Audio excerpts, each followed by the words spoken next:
dentelle d'une ville du Nord, fuyant le froid, le ciel gris. Ma mère risqua nos vies à Paris. Errance et vie de 4 sous, la faim, la peur, les trottoirs, le mépris des rues. Puis dans un regard, la pitié d'une âme qui t'absout, t'offrant un travail, une chambre, le salut.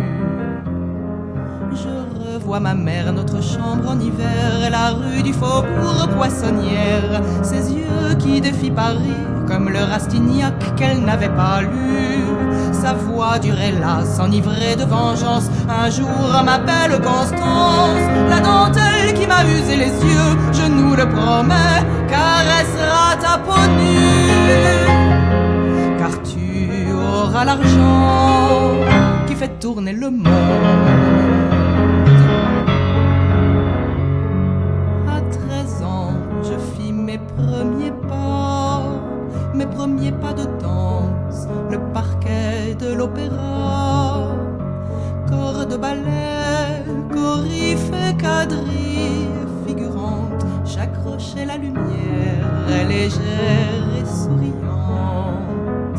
Des mains baladeuses du maître de ballet à la concupiscence des hommes nourris d'argent.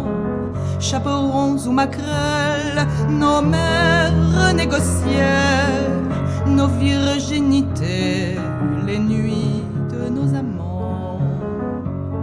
Jusqu'au jour où je pus rencontrer secrètement mon ambassadeur ottoman, un prince venu d'Istanbul qui aimait les arts autant que les femmes. Il m'apprit l'amour et la littérature, il m'initia à la peinture. Je flânais au milieu des artistes, des musiciens qui nourrissaient mon âme, tout en faisant de moi une vraie femme du monde. Accessible et mondaine, sans jamais être vulgaire, l'équilibre est fragile, nos survies éphémères. Une courtisane sait que le moindre faux pas vouera aux gémonies celle que l'on adora.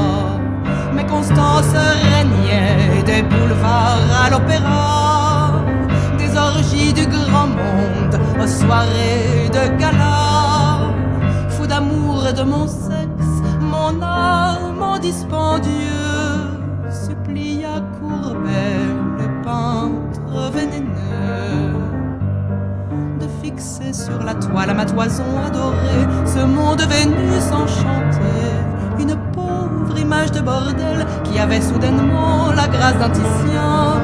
Et moi qui petite, arrivée à Paris, gare du Nord, au milieu des cris, je trône aujourd'hui à Orsay, m'offrant comme hier au regard masculin qui rougissent devant l'origine du monde. Qu'on les ferme avec crainte de peur de vicier sa virginité consacrée, sans laquelle les dynasties nous trouveraient indignes de leurs héritiers, ou qu'on les ouvre en grand comme Constance révoltée. Mesdames, est-ce notre liberté? Mais n'oubliez pas qu'entre nos cuisses réside un pouvoir qui ne mourra jamais, et que du monde des hommes nous sommes l'origine.